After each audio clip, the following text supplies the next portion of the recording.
Olá para você que está neste momento assistindo ao programa Novo Mundo com Vida. Eu me chamo Bianca Palharim e estarei ao seu lado conduzindo diversas entrevistas e convidados para você que busca notícia verdadeira, orientação precisa e principalmente você que busca informação com credibilidade e tudo isso sempre com um embasamento científico. Cada programa tem sua exibição toda quinta-feira, sempre às 17 horas, com reprises às sextas, sábados e domingos. E hoje no nosso programa preparamos algumas atrações para você que nos acompanha, para você que quer saber mais sobre esses temas relacionados à dependência química e diversos outros assuntos relacionados à saúde mental. Fique então com a gente porque o programa Novo Mundo com Vida começa agora.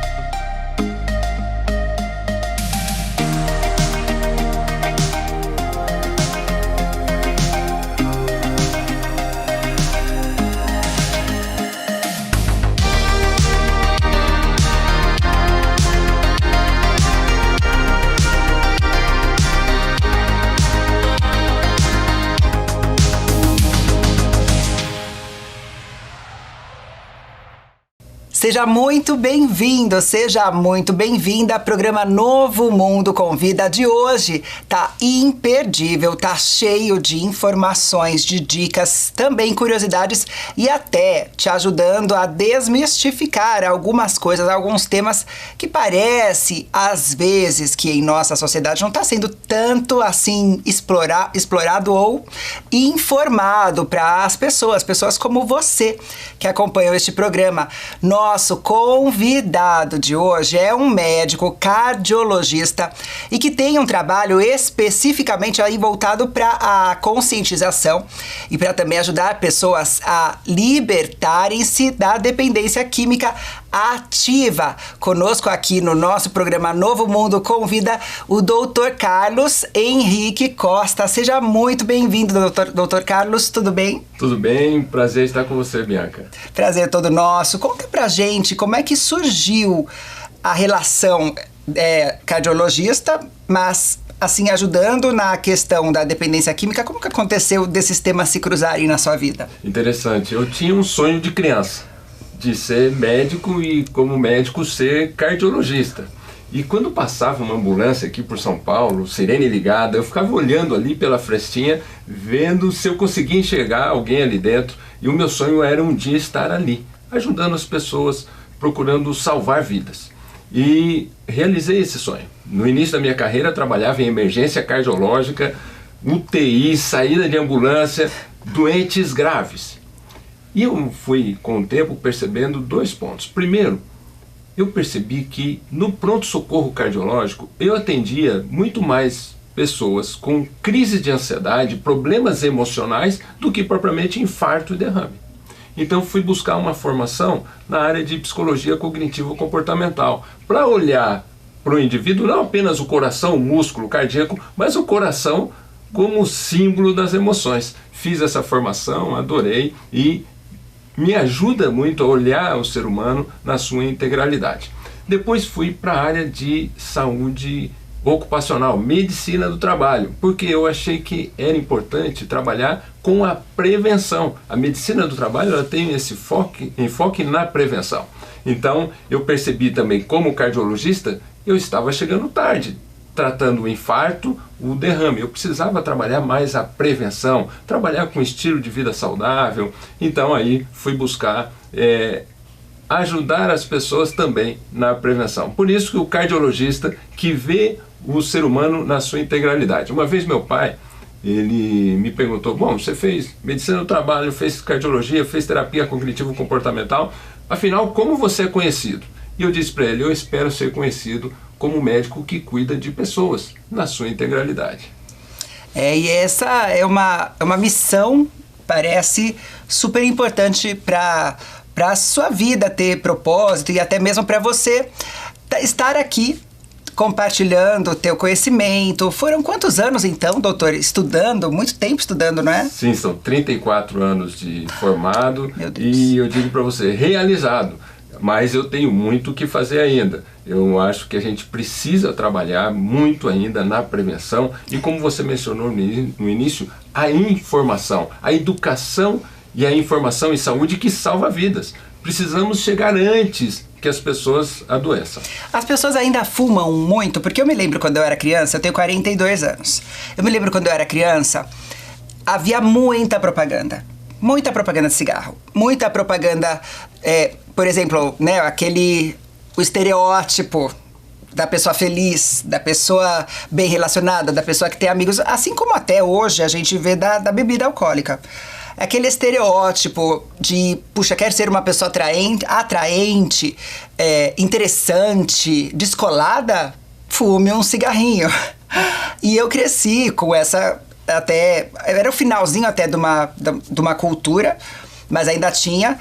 Eu vejo que os mais velhos que eu tinham muito mais, embora meus pais, por ser de igreja, eles não tinham. Meu pai falava, fumei quando eu era jovem, quando eu cresci, quando eu me converti, ele fala, né, já não tinha isso e tal.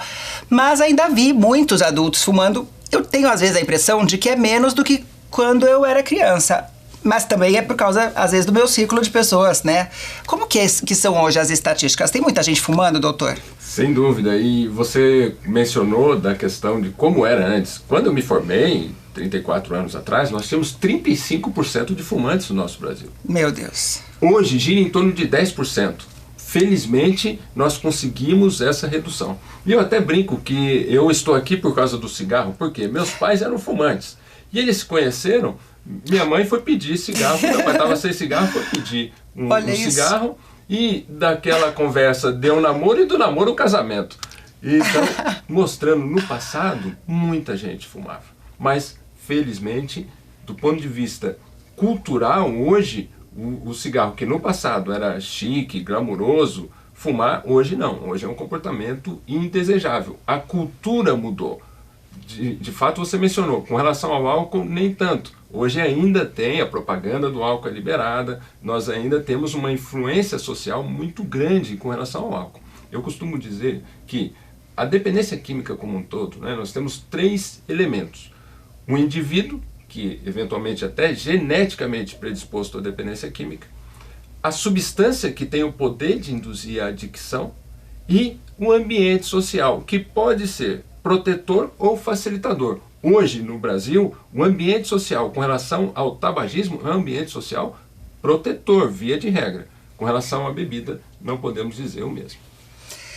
Ainda há muitos jovens começando com esse vício. E é meio que estranho, porque existe ainda um certo...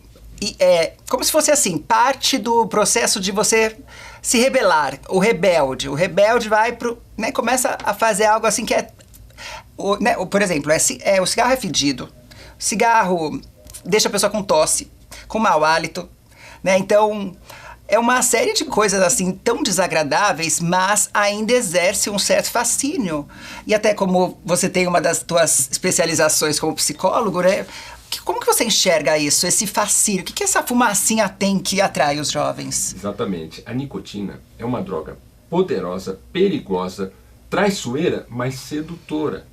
Porque ela dá prazer.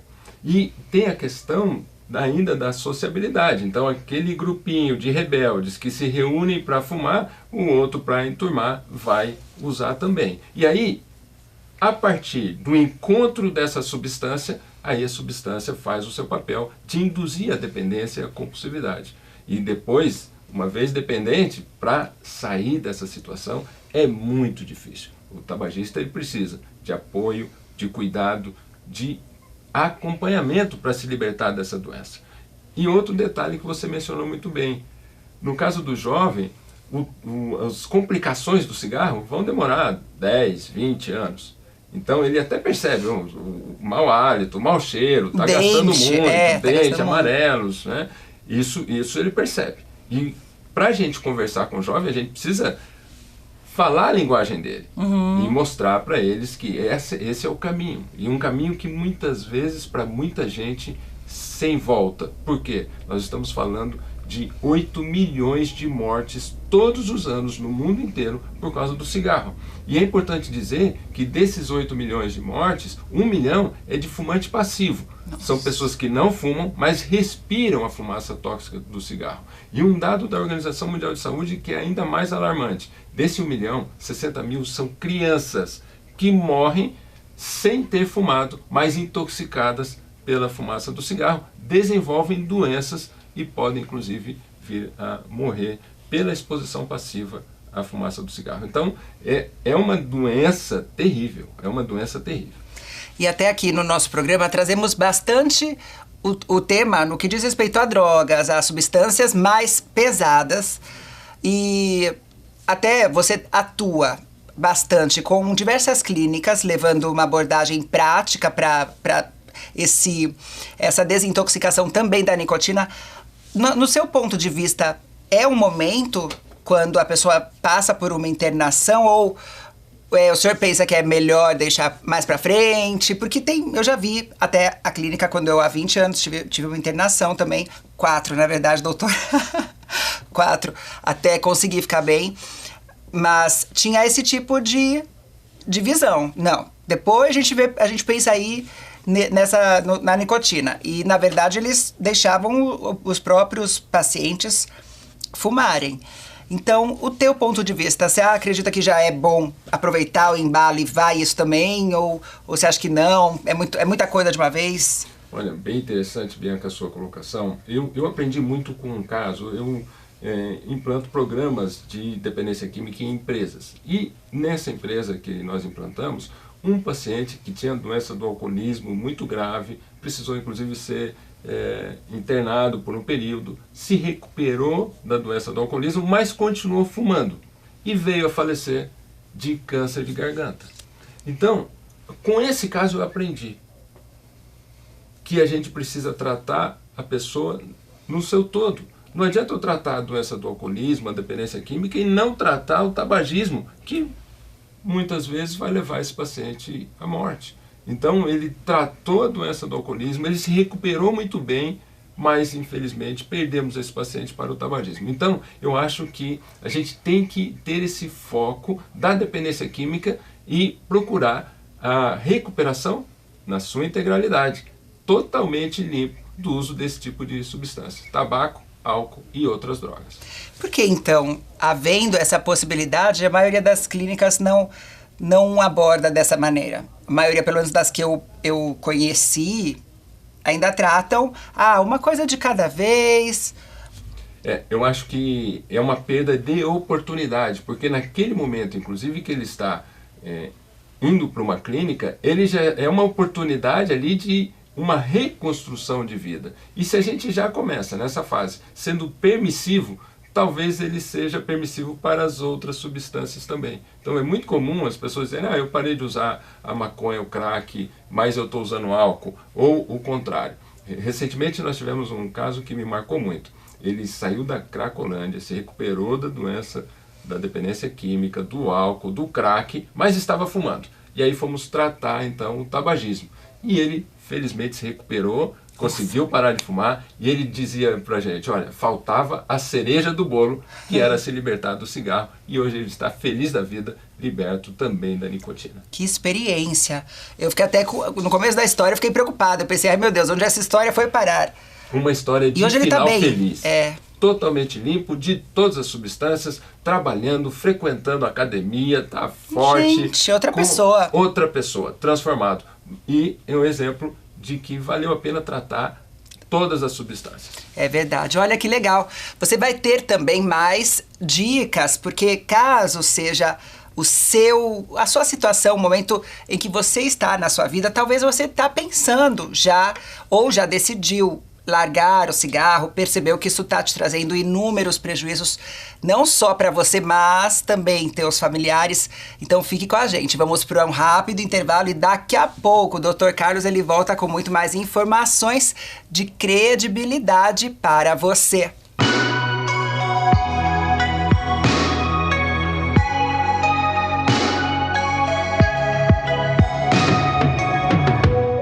Uma salva de palmas para Francisco Zanetti. Francisco é gestor comercial, mas é uma mentira isso, tá? Quem conhece o serviço que a Novo Mundo, Centro Terapêutico, que fica em Itu, faz, sabe que Francisco, a todo instante, está respondendo diversas e várias perguntas relacionadas ao processo de tratamento. As comunidades, os centros terapêuticos, as clínicas de reabilitação, os hospitais especializados são conduzidos por profissionais, pessoas que estudaram, trabalharam, se especializaram. Não mais uma questão, um paradigma que tinha de são apenas os adictos em recuperação que hoje conduzem as instituições. Não, é também nossa responsabilidade que ele fique limpo. É também nossa responsabilidade que o investimento, não apenas financeiro, mas de energia e de amor fraternal daquela família seja atendido. É poder sempre estar presente. A nossa briga, muitas vezes, é com a compulsão, a obsessão do dependente químico, do usuário de substância, e o traficante está se reinventando. Então, nós que estamos do outro lado, na outra ponta, do lado da recuperação, nós também temos que ter ação criativa, ação preventiva, nos posicionarmos. Nós precisamos validar o nosso atendimento, o nosso serviço e a nossa oferta. É para isso que nós acordamos, é para isso que nós vivemos hoje em dia, é para isso que nós estamos aqui, para criar laços e uma estrutura.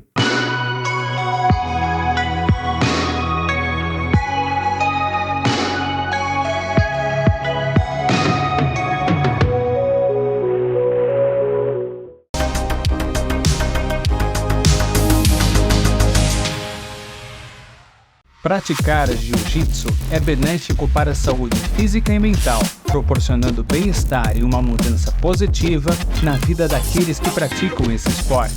Localizado em Alphaville com fácil acesso, contamos com diversas turmas para você cuidar da sua saúde. Junte-se a nós e venha fazer uma aula experimental totalmente gratuita. Alpha Team Demian Maia Jiu-Jitsu Alphaville, a sua qualidade de vida começa aqui. Com mais de 13 anos de experiência, atendendo e tratando doenças relacionadas à saúde mental, ao alcoolismo e à dependência química, é parte de nossa missão garantir o bem-estar de nossos pacientes. Estamos localizados na cidade de Cabreúva, em uma agradável e segura área arborizada. No Hospital Rumo Certo, temos a missão de salvar vidas e a vocação de ajudar a recomeçar.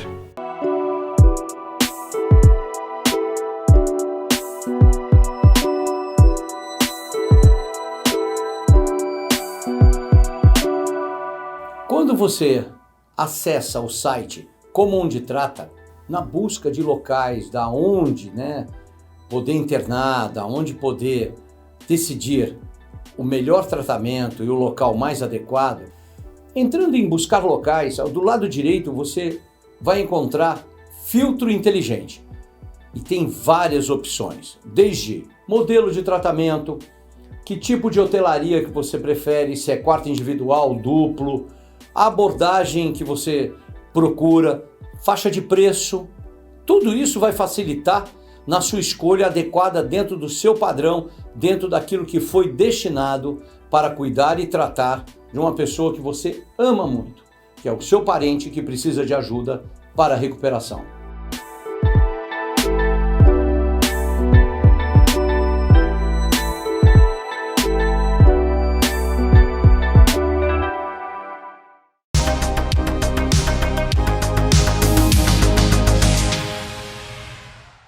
Voltamos com o programa Novo Mundo com Vida, hoje recebendo o Dr. Carlos Henrique Costa, cardiologista e especialista em programas também de libertação, vamos dizer assim, do tabaco, da nicotina.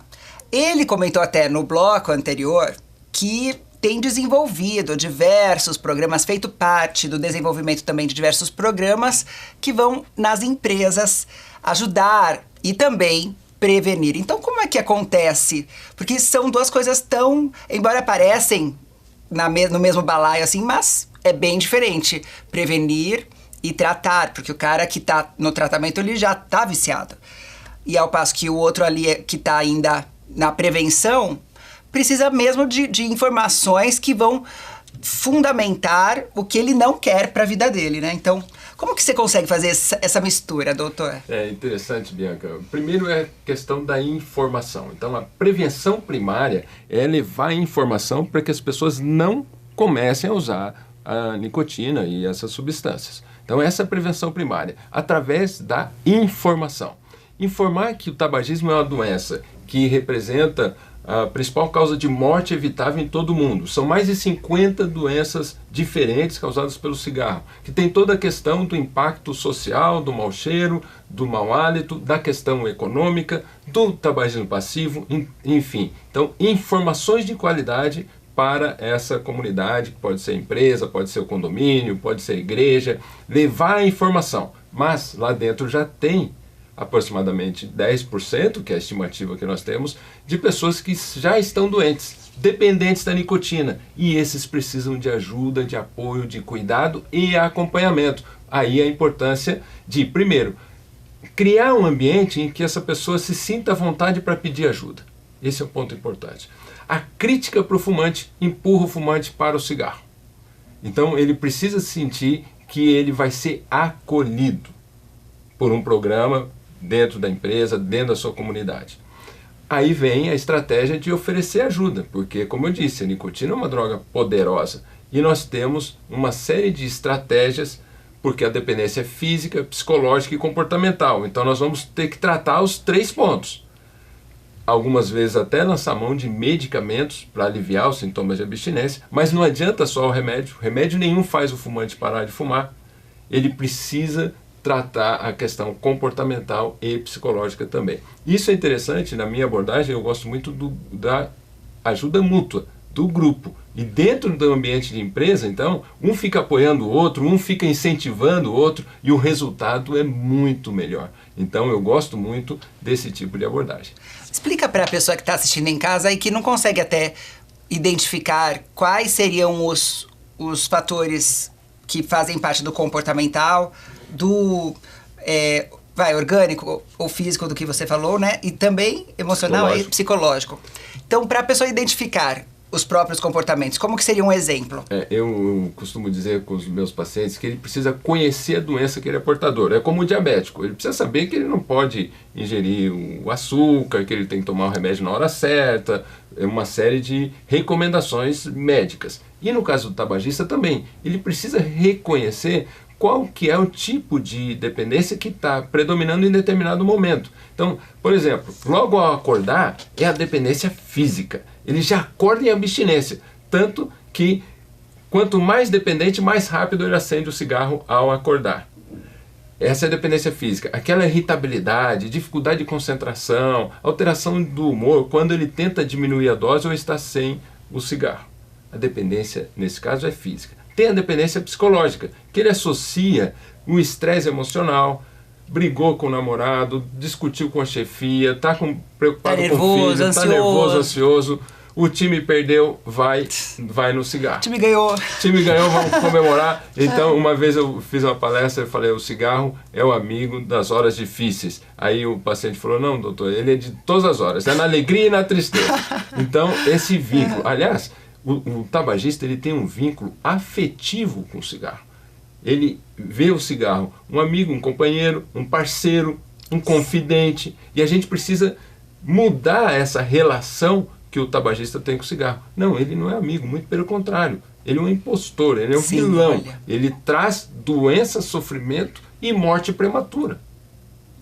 Então é esse aspecto que a gente precisa mostrar. Mas tem esses 3 mecanismos que ele precisa identificar. E o comportamental também vem junto com aquele emocional? E o comportamental, muito importante a sua pergunta, são os gatilhos da vontade de fumar. Muitas coisas são gatilhos da vontade. Então, por exemplo, depois do cafezinho... Básico, né? Muita gente... E é um dos mais complicados. A pessoa, às vezes, é melhor parar de tomar o café por um tempo. Num primeiro momento, se ele não conseguir resistir à vontade de fumar depois do café, evita o café. Toma água, substitui por chá. Então, ele vai ter que fazer esses mecanismos. Reconhecer o gatilho e mudar. E aí uma ferramenta bem interessante é, na hora da vontade, muda o comportamento. Antes ele ia acender o cigarro, agora ele vai tomar uma água, vai colocar um cravinho na boca, vai conversar com alguém. Olha que legal. Ou seja, põe uma coisa no lugar que seja saudável. Exatamente. Que seja saudável, porque tem muita gente que fala, vou comer um doce. Isso. E aí nisso começa a engordar, aí fala, parei de fumar, engordei 20 quilos. Mas não foi parar de fumar, foi que você começou a comer mais. Uma dica bem legal é a fruta cítrica. Uma laranja, até o ritual de descascar a laranja ajuda a passar a vontade de fumar, porque a vontade de fumar é 5 minutos, e esse é o papel. Para um fumante parar de fumar, ele precisa estar disposto a resistir à vontade. Uau! E essa vontade é passageira, então isso ajuda muito. Qualquer coisa que ele faça naquele momento para distrair a mente e passar esse tempinho que ele está tendo essa vontade, vai ajudar a se libertar. E vai enfraquecendo aquela vontade. Passou aqueles 5 minutos, a não ser que nos 5 minutos ela não vai fazer alguma coisa, mas ela fica alimentando, né? Tipo, ficar alimentando, colocando todo o foco ali, aí fica irresistível, né? Exatamente. Então, quando eu falo que é 5 minutos, tem gente que fica ali medindo 5 minutos, né? E aí ele vai fumar. Como se fosse assim, 5 minutos para eu poder usar. Exato.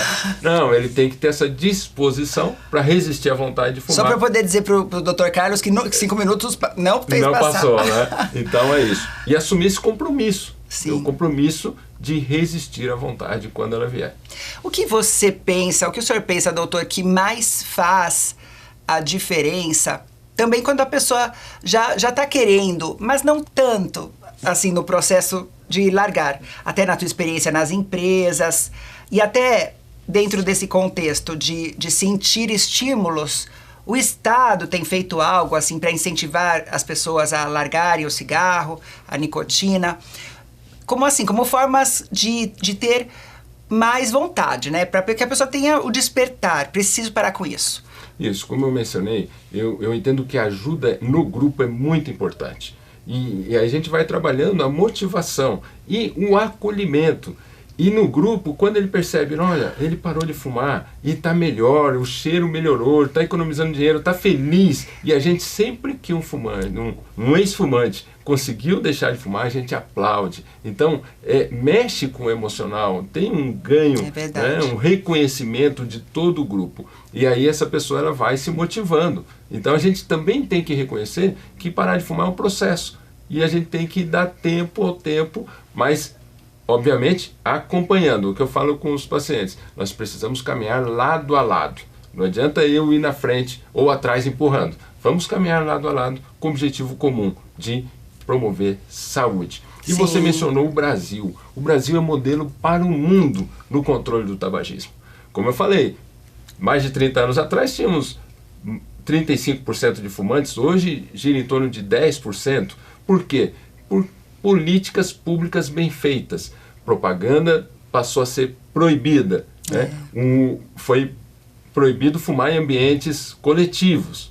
E isso ajudou muito. E a oferta pelo SUS do tratamento para o fumante parar de fumar. Então isso mudou a nossa cultura e nós temos muito que nos orgulhar dessa estratégia muito bem sucedida no controle do tabagismo no nosso país. E que interessante, porque parece ser um fator muito importante, pelo que o senhor está nos contando, nos trazendo, a comunidade, o grupo, o apoio, o incentivo de alguém que parou para falar, se eu parei, você também pode parar, se eu tô, olha como eu tô hoje aqui, e eu tava como você, eu tava fumando, às vezes a pessoa fala assim, né, 3 maços por dia, né, fala de uma situação tão tenebrosa até, porque aí dá esperança, né, pra pessoa. E quem não tem coragem, às vezes, de pedir apoio, não tem essa noção de que existem maneiras de se conectar. Como que quem está aqui nos assistindo pode procurar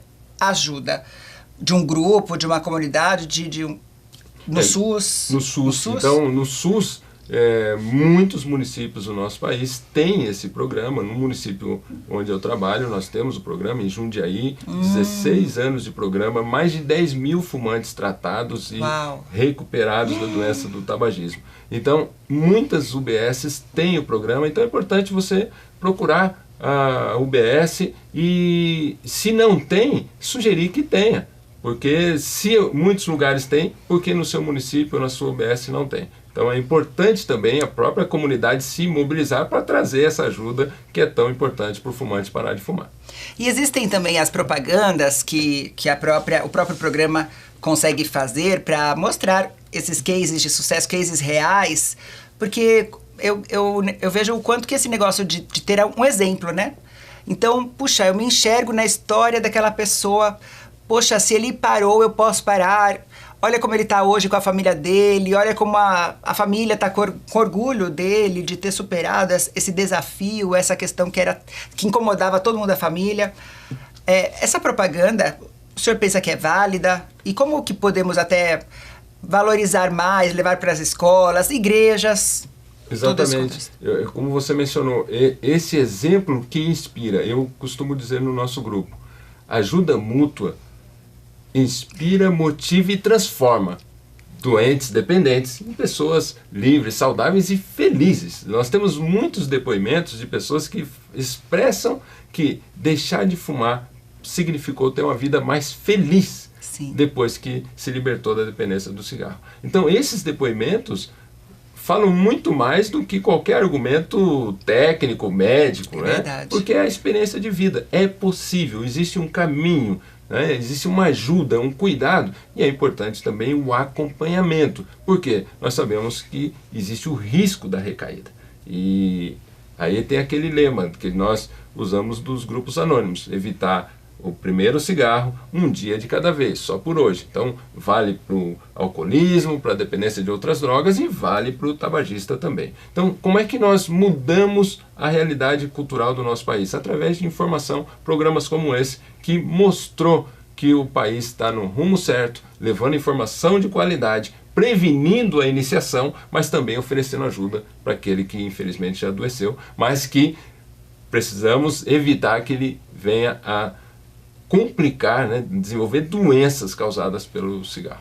Já houve casos, doutor, até com toda a sua vasta experiência, de situações em que a pessoa parou e então descobriu uma enfermidade, uma doença que vinha por causa do cigarro e aí teve até aquele conflito, agora que já está tudo, né, tudo ruim aqui, vou voltar a fumar. Já aconteceu ou houve o pensamento, mas não voltou? Como é que foi? Conta pra gente. É interessante, muitos casos, né? Muitos casos. E a gente diz que tem 2 momentos para parar de fumar, antes de adoecer ou depois de adoecer. Antes de adoecer é muito melhor, mas nunca é tarde. Mesmo se já tem uma doença, quando ele deixa de fumar, ele melhora o prognóstico e a evolução dessa doença. Então, se ele já teve um infarto, ele vai evitar um segundo infarto. Se ele já tem um diagnóstico de câncer, ele vai melhorar e facilitar o tratamento da quimioterapia, da própria cirurgia, então melhora o prognóstico. E a gente sempre tem que mostrar a esperança. Temos casos gravíssimos, de doenças graves, que mesmo assim pararam de fumar e tiveram uma sobrevida muito boa. Então, e a satisfação pessoal de estar liberto daquela substância que causou aquele mal. Então, isso que a gente precisa mostrar. Mas tem aquele também que tem aquele pensamento sabotador. Eu já adoeci mesmo, agora não adianta mais. Não, adianta sim.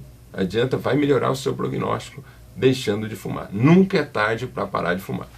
É o tempo e é agora. Então fique conosco, porque no próximo bloco eu tenho aqui até umas perguntas que eu ia fazer agora, mas diante até do nosso tempo, vai ficar para o próximo bloco. Uma delas, muita gente precisa ouvir essa resposta, diz respeito aos cigarros eletrônicos ou vapers, que estão crescendo cada vez mais seu uso aí por jovens, por até adolescentes, até adultos também, usando cada vez mais e mais. Será que isso é mesmo um substituto válido? No próximo bloco você vai saber, então não sai daí, programa Novo Mundo Convida, volta já. Então a gente teve um modelo de saúde mental totalmente revigorado no Brasil, apesar de a gente estar com um déficit de leito muito grande hoje, porque fecharam todos os centros, a maioria dos centros.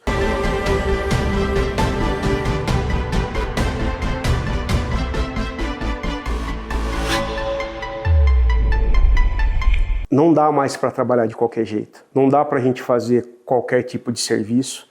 Não dá para ter agressão, não dá para ter agressão física, psicológica, Não dá mais. Hoje é impensável, inadmissível que a gente tenha dentro da recuperação, né, do tratamento de saúde mental, agressão física, agressão psicológica, situações de violações a direitos fundamentais. Tudo tem que ser observado. Não adianta, não dá mais para ser amador. Na verdade, não deveria nunca ter dado. Infelizmente, nós temos isso no setor. Então, quem trata dependente químico é bandido, dependente químico é bandido, não tem recuperação, é um cara... Não, é um ser humano que está ali, que está precisando de ajuda, é uma doença. Então, todo mundo está se adequando, todo mundo está vindo buscar conhecimento. Foi uma luta muito grande para conseguir esses avanços. Então, profissionais que estavam trabalhando, que já trabalham há muito tempo na área, estão tendo que se adequar, estão tendo que se renovar.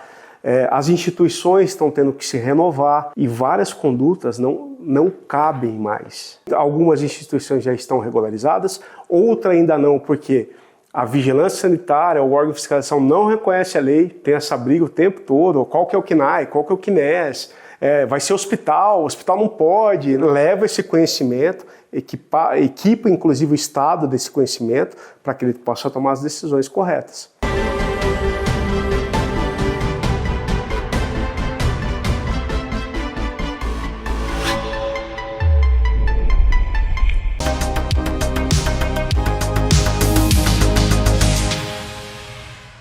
Reabilitar vida, remoções. Serviço e assistência em eventos. Acompanhamento terapêutico. Bom dia a todos, equipe Reabilitar Vidas em mais um procedimento sentido Centro de São Paulo. Serviço de home care. Equipe especializada em remoções 24 horas. Com mais de 13 anos de experiência, tratando doenças relacionadas à saúde mental, dependência química e alcoolismo, contamos com um ambiente confortável, seguro e metodologia avançada. Estamos localizados na cidade de Cabreúva, em uma agradável área arborizada. No Hospital Rumo Certo, temos a missão de salvar vidas e a vocação de ajudar a recomeçar.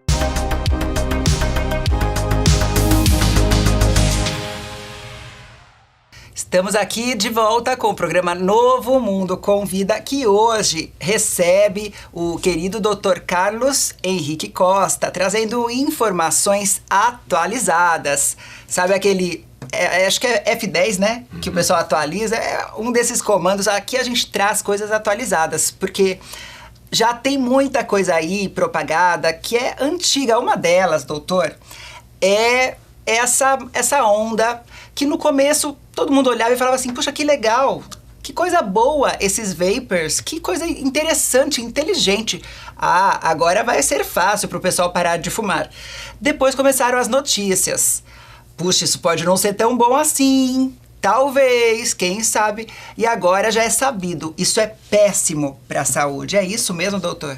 Perfeito, Bianca. Você traçou a linha de história do surgimento do cigarro eletrônico. Surgiu dessa maneira mesmo, tentando talvez uma opção que de alguma maneira pudesse ser menos prejudicial.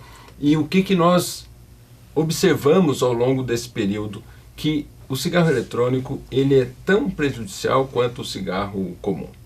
E a pergunta que se faz é, mas ele não tem menos substâncias tóxicas e por isso deveria ser menos prejudicial? O que tem de diferente é que ele, como ele não tem a combustão, ele não tem o monóxido de carbono. E tem muitas outras substâncias que são tóxicas, substâncias cancerígenas. E o que nós observamos com casos de doenças graves, jovens, adolescentes com enfermidade, uma doença pulmonar aguda, semelhante inclusive ao Covid grave, com alterações na tomografia, precisaram ser entubados, ajuda de respirador, infelizmente muitos faleceram, morreram, jovens, por uso de cigarro eletrônico. Também sabemos que na minha área, né, na cardiologia, o cigarro eletrônico, os produtos do cigarro eletrônico, inflamam a parede interna do vaso, o revestimento do vaso sanguíneo, que é o que leva nutrientes, oxigênio para todos os tecidos. E o cigarro eletrônico inflama. E essa inflamação pode causar um infarto, por exemplo, que é uma importante causa de morte no nosso meio. Então, é muito perigoso o cigarro eletrônico. E é interessante, o argumento que eles usam de ser menos prejudicial, o que a gente precisa em termos de saúde não é ser menos prejudicial, é não ser prejudicial. E se ele é prejudicial, ele precisa ser proibido. Então, cigarro eletrônico é cigarro e cigarro mata. Isso é muito sério. Outro dia aqui na Paulista, daqui a pouco eu pensei até que estava pegando fogo em alguma coisa. Porque eu olhei uma mulher passando assim na rua e aí daqui a pouco no meio da fumaça apareceu ela com o seu cigarrinho eletrônico ali. E ela devia ter posto, porque tem uns que se regula até o quanto da fumaça. E ainda está crescendo. Parece que está crescendo cada vez mais e mais. A gente está vendo na rua o povo andando e com esse negocinho aí, achando que está sendo saudável. Que está sendo super saudável. Só que não, gente, isso é muito sério. O Dr. Carlos é cardiologista, ele tem uma experiência nessa área, ele tem aqui embasamento, propriedade, autoridade para falar desse tema. E esses casos, eles talvez não estão chegando no povo, desses casos terríveis, até de morte, então, doutor? Exatamente. Eu tive um caso muito interessante, um jovem de 21 anos. Ele teve uma dor no peito e me procurou, achando que estava infartando. Eu fiz o eletro estava normal, mas quando eu fui auscultar o pulmão, eu vi que um pulmão não estava ventilando. Meu Deus. Solicitei uma tomografia de urgência e o diagnóstico foi pneumotórax. Ele fez uma perfuração no pulmão. E qual que era o antecedente? Usava cigarro eletrônico e cigarro normal. Então, isso é muito comum. As pessoas começam com o eletrônico, daqui a pouco estão fumando o cigarro tradicional também. Então, e outro detalhe, não ajuda o fumante a parar de fumar. Tem estudos mostrando isso, ele não ajudou. Eu tenho casos, inclusive, que eu acompanhei, que tentaram mudar do cigarro comum para o eletrônico e a nicotina do cigarro eletrônico, ela produz um alto grau de dependência, ela é muito facilmente absorvida. Nossa! E, infelizmente, as pessoas estão caindo nesse engano. Você mencionou muito bem, o número de fumantes no nosso país está diminuindo, mas o número de pessoas usando o cigarro eletrônico, mesmo o narguilé, muitas pessoas jovens e até crianças estão usando esse tipo de dispositivo. Narguilé também risco. Tem esse prejuízo. Gente, olha só. E é algo que vemos às vezes a família fazer junto. Sim, festa de 15 anos tem narguilés para as pessoas usarem, além da questão de compartilhar aquela biqueira e colocar em risco de doenças infecto-contagiosas. Meu Deus, é muito prejudicial. Então, olha, é algo para conscientizar a família. Existe algum programa nesse sentido também? Porque da nicotina existe, o senhor também está à frente especialmente de né, em Jundiaí, que aí é voltado mesmo para tratar, ajudar e também prevenir. Existe também, o senhor também já está trazendo, conseguiu colocar, implementar quanto a esse cigarro eletrônico? Sim, nós estamos nas escolas levando informação desse tipo de risco que eles estão correndo. Então a informação é muito importante e já estamos recebendo também os pacientes dependentes de cigarros eletrônicos. Então nós estamos atuando nos 2 pontos, na prevenção e no tratamento das pessoas que estão usando já o cigarro eletrônico. A prevenção é muito importante. Dentro aí da tua visão, do teu olhar, já de toda a tua experiência, um olhar mais prático, você vê que as pessoas estão mais despertas quanto a isso? Há a esperança de uma contínua diminuição, não só do cigarro, da nicotina, né, do cigarrinho normal, daquele que se acende e ele vai queimando, mas também quanto a isso, o brasileiro ele é aberto a esse tipo de conteúdo. Quando cai a ficha, ele entende, a maioria, pelo menos, das pessoas entende e busca essa mudança, ou há uma cultura de tipo, comigo não vai acontecer, né? Exatamente, a negação dos riscos e das complicações. Então nós estamos muito preocupados do ponto de vista de saúde pública, como você mencionou, o número de jovens que estão iniciando, estão experimentando esse tipo de dispositivo, que no Brasil é proibida a importação, a comercialização e a propaganda. Só que não há fiscalização. E o pior, a Anvisa já proibiu isso e existe um projeto de lei no Senado querendo regulamentar esse tipo de produto, que será uma tragédia para a nossa saúde pública se isso acontecer. Felizmente, nós estamos mobilizados, e você também, junto conosco, de levar essa informação. Cigarro eletrônico é cigarro, e cigarro mata. Nós não podemos permitir que os nossos adolescentes caem nesse engano, caem nessa ilusão. E o que a gente precisa é oferecer para eles saúde plena. É verdade, saúde plena. Olha, informações para você que tem um ente querido, o filho, o esposo, a pessoa que tá em casa e queria ajudar o ente querido nesse processo. Quais seriam os passos? Quais passos o senhor recomenda que a pessoa que está lá em casa faça agora, assim, acabando o programa, faça isso? Olha, se você não experimentou, que você não experimente a nicotina, que é essa droga tão poderosa que mata tanta gente. Se você já é dependente dessa substância, que você peça ajuda.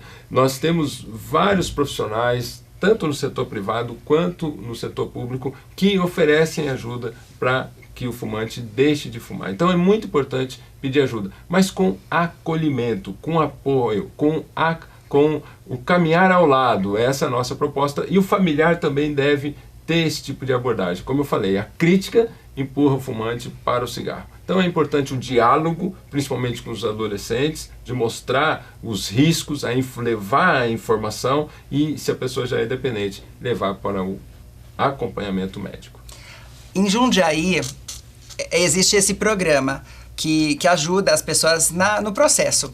O senhor vê o Brasil como um país que tem atuado nisso, e é um padrão, o mesmo tipo de tratamento que existe em Jundiaí, que é também, assim, uma referência, é também no Brasil todo afora, ou como que é? Sim, cada lugar um tipo de tratamento? Isso, nós temos o Programa Nacional do Controle do Tabagismo, que é do Ministério da Saúde e é sediado no INCA, no Instituto Nacional do Câncer. Nós temos a coordenação estadual do controle do tabaco, que é a quem nós somos subordinados, né? A Secretaria Estadual de Saúde, que coordena todos os municípios. Então, de fato, eu fico muito entusiasmado de ver todo esse resultado de anos, e que trouxe para a gente, nos presenteou com essa redução do número de fumantes. O fumante hoje, ele não precisa sofrer para parar de fumar, porque ele vai ter a ajuda que ele precisa e merece para ter a saúde que ele merece. Esse programa é maravilhoso, por isso que o programa Novo Mundo Convida conta com a sua divulgação. Porque olha quanto conteúdo, veja a diferença que isso vai fazer na vida de tantas pessoas quando receberem essa informação. Olha, uma informação de credibilidade, com responsabilidade, com seriedade, dada por um profissional aqui como o Dr. Carlos, que gentilmente veio nos dar uma entrevista. Isso é algo que é melhor até, muitas vezes, que uma consulta, porque numa consulta às vezes é tão corrido e você não elabora bem as perguntas que queria fazer, depois fica com aquelas perguntas matutando aqui e procrastina uma mudança na sua vida. Hoje não, hoje você tem tudo o que é necessário aqui através dessa programação. Então, não deixe de se inscrever, de acompanhar, de seguir, de divulgar, porque você também é um divulgador, você que propaga essa mensagem de uma vida saudável, de uma vida com equilíbrio, com saúde mental, que é isso aqui o que o Dr. Carlos ele veio trazer, ele veio apresentar para você. Existe um caminho, e essa mensagem é uma mensagem de esperança. Eu vejo a tua empolgação com esse tema, porque é devolver vida para as famílias, não é isso? É verdade. E o propósito primordial nosso é viver com saúde. E saúde, para mim, é o bem-estar físico, emocional, social e espiritual. E, obviamente, nenhuma substância psicoativa, tabaco, álcool e outras drogas, podem estar ao lado de quem quer ter essa saúde plena, essa saúde integral. É verdade. Então, por favor, Dr. Carlos, deixe uma mensagem para nosso telespectador, para nossa audiência, que eu tenho certeza amou essa entrevista. Olha, que nós recebemos de Deus a vida de presente, e a gente precisa cuidar muito bem dessa vida, que é um presente de Deus, adotando um estilo de vida saudável, através do amor próprio, amor ao próximo e amor a Deus. Que mensagem poderosa! Então, divulgue também aí, ó, as redes sociais do Dr. Carlos para você poder acompanhá-lo, mandar o feedback também que você achou desse bate-papo. E a você, querido, o nosso muito obrigada. Compartilhe essa programação, se inscreva, divulgue, fique também por dentro das reprises, vão direto aí ao ar na nossa programação do canal Com Brasil. Super beijo no coração, fica com Deus, até a próxima, tchau, tchau.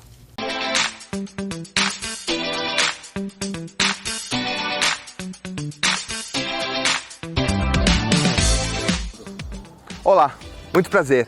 Eu me chamo Francisco Zanetti, sou gestor comercial do Novo Mundo Centro Terapêutico e gostaria de apresentar a vocês a nossa equipe multidisciplinar e a nossa infraestrutura.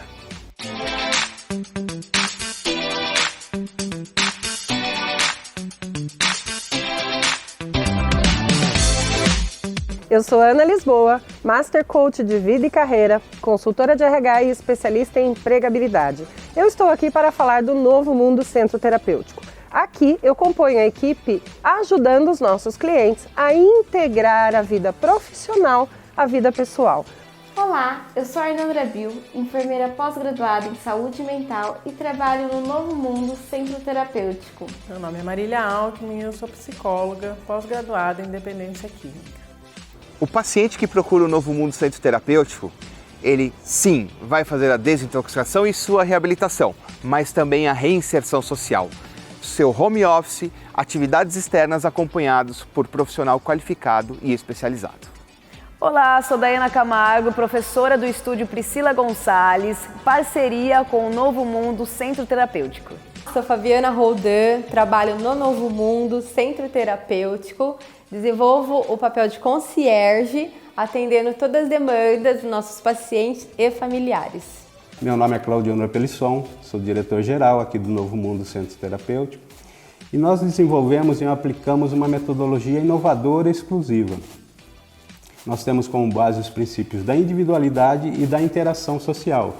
Nós não acreditamos que o isolamento social seja produtivo para o tratamento. Meu nome é Frederico de Martins Silva, sou psiquiatra, integrante da equipe multidisciplinar do Novo Mundo Centro Terapêutico. Meu trabalho é acolher os pacientes prejudicados pelo uso abusivo de substâncias e apresentar meios e formas para o desenvolvimento pessoal e sua reabilitação. Eu sou a Graciela Fraga, nutricionista, pós-graduada em Nutrição Clínica Funcional e componho o quadro multidisciplinar da Novo Mundo Centro Terapêutico. Agora você já conhece o Novo Mundo Centro Terapêutico. Um novo conceito em tratamento, uma nova maneira de viver, mais tecnológico, com uma visão diferente do mundo.